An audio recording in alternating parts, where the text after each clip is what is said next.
Ukraine and South Korea are concerned about the growing military alliance between Russia and North Korea. For a long time, North Korea's support for Russia has dominated the world press. A lot of North Korean equipment has been used by the Russian army on the front lines. In recent days, however, there has been a much more critical development. North Korean leader Kim Jong-un has sent more than 10,000 soldiers to the Russian army, raising global tensions.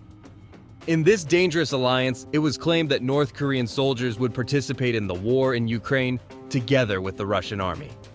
Ukrainian intelligence even stated that North Korean soldiers were seen on the front lines. South Korean intelligence also confirmed that North Korean soldiers were in the Russian war camps with satellite images.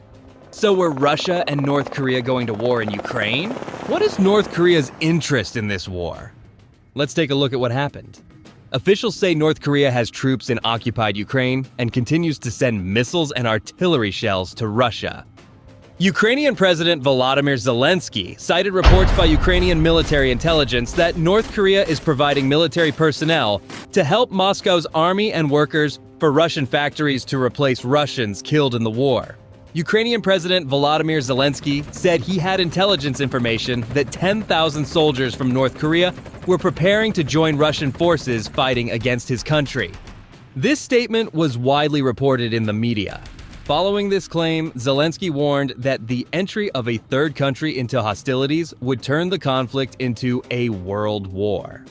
Zelensky did not elaborate on the allegation, which came a day after U.S. Deputy Secretary of State Kurt Campbell said Washington and its allies were concerned about North Korea's military support for Russia's war in Ukraine, but could not confirm Ukrainian claims that troops were being sent to fight on Moscow's behalf. Speaking to reporters at NATO headquarters, Zelensky emphasized, "According to our intelligence, we have received information that North Korea is sending tactical personnel and officers to Ukraine. They are preparing 10,000 troops on their territory, but they have not sent them to Ukraine or Russia yet.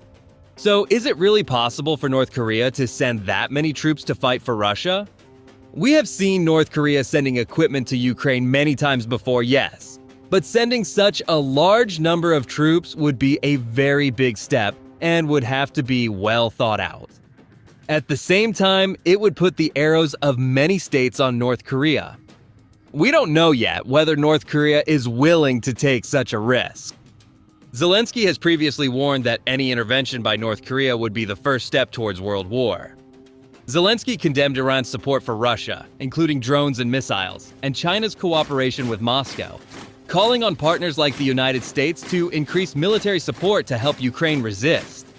Zelensky's remarks came amid efforts to rally support for his victory plan, which aims to secure more aid from the West to strengthen Kiev militarily and diplomatically and weaken Russia's economy and war machine. NATO Secretary General Mark Rutte said the Allies had no evidence that North Korean troops were involved in the war. Rutte continued, "But we know that North Korea is supporting Russia in many ways. Arms supplies, technological supplies, innovation to support their war effort. And this is very worrying." The Ukrainian leader's remarks raised the stakes for its Western allies, who met in Brussels with European Union leaders and then NATO defense ministers to discuss a victory plan to end the country's devastating war with Russia. Key planks include inviting Ukraine to join NATO and allowing long-range missiles supplied by the West to be used to strike military targets deep inside Russian territory. These steps have so far been met with reluctance by Kiev's allies. In an appeal at the alliance's headquarters, Zelensky emphasized that Ukraine really deserves to become the 33rd NATO member one day, and we must do everything to ensure that this happens. Ukrainians have shown that we can defend common values and stand up to Russia, the greatest threat to European and global peace. We can end this war next year at the latest if the plan is followed, he told EU leaders. Zelensky told journalists that the plan aims to strengthen Ukraine and pave the way for a diplomatic solution to end the conflict on Europe's eastern flank. Zelensky continued, "This plan does not depend on the will of Russia, but only on the will of our partners." In a statement after their meeting with Zelensky, EU leaders called for rapidly increasing military support, and in particular accelerating the delivery of air defense systems, ammunition, and missiles to protect Ukraine's population and energy infrastructure. The EU has been an important supporter of Ukraine, a candidate member of the 27-nation bloc, in its fight against the Russian invasion that began 2.5 years ago. Ukraine's presidential advisor, Mikhailo Podolyak, said, North Korea has sent up to 400 engineers and related personnel to help Russia use the missiles Pyongyang has transferred.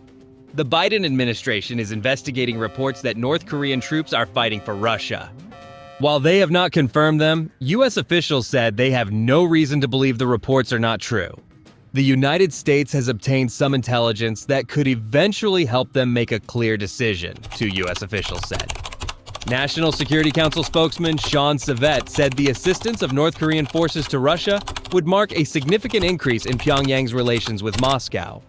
South Korea's defense ministry said it was closely monitoring the possible deployment of North Korean personnel. Russian President Vladimir Putin and North Korean leader Kim Jong-un signed a defense pact in June that strengthens their military alignment against the West. With North Korean weapons already fueling Russia's war effort, analysts say the partnership with Moscow will allow the Kim regime to gain battlefield experience as well as the economic benefits the sanctioned country urgently needs. Last week, South Korea's defense minister said it was very likely that North Korean officers would be killed in a Ukrainian missile strike near Donetsk, following Ukrainian media reports. He said it was likely that North Korea would send troops to the battlefield in Ukraine. The Kremlin dismissed the allegations as false. The United States, Japan, and South Korea set up a sanctions monitoring team to look into North Korea's violations after Russia vetoed an extension of the United Nations Panel of Experts mandate in April.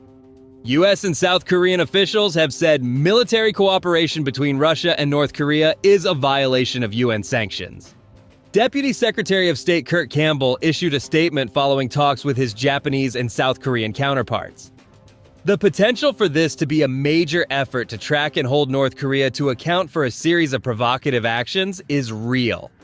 Zelensky presented the 5-point plan to the Ukrainian parliament but did not disclose the secret elements, which were presented privately to key allies, including the United States. Hungarian Prime Minister Viktor Orban, widely seen as having the warmest relations between Russian President Vladimir Putin and EU leaders, described Zelensky's plan as more than frightening in a Facebook post. Viktor Orban said he would call on EU powers France and Germany to start negotiations with Russia as soon as possible to find a way out of this situation. Rutte said Kyiv can be absolutely sure that the 32 allies will do everything necessary together to prevent Ukraine from prevailing and Putin from getting what he wants. Rutte reiterated that Ukraine's place is in the ranks of NATO, but did not say when it could join. Zelensky told the EU leaders that their troops should continue to fight Russian forces in Ukraine, and at the same time they should bring the war back to Russia so that the Russians feel what war is and start hating Putin for it. Zelensky said that he needs to move some partners forward on this issue and continued, I think only with unity in the EU we can move, and not only move the EU leaders, but also other leaders. The talks in Brussels over the past day come at a time when Ukrainian troops are struggling to stop better equipped Russian forces, especially in the eastern Donetsk region, where they are increasingly being pushed back. Kiev is surviving with Western help, but Ukraine says it is too slow. Lithuanian President Gitanas Nausėda criticized the West's slow decision-making on Ukraine, saying, "It would be a big mistake to think that our hesitation is the best way to reduce tensions." At a summit in Washington in July, NATO's 32 members declared that Ukraine was on an irreversible path towards membership. For now, however, NATO is on hold. Its largest and most powerful member, the United States, is facing presidential elections. European allies do not expect much movement on Ukraine until a new president takes office in January. Moreover, the United States and European heavyweight Germany remain deeply concerned about being dragged into a wider war with nuclear-armed Russia and lead a group of countries opposed to Ukraine joining NATO until the conflict ends. On top of all this, Ukrainian officials have said that North Korean military engineers are supervising the use of their weapons. The sense of being allied with Russia may encourage North Korea to be more aggressive towards South Korea. As we have seen, the various speculations about the ongoing war on Ukrainian territory continue apace. If North Korea sends troops to Russia as mentioned, the scale of the invasion will move to a different phase. Thank you for tuning in.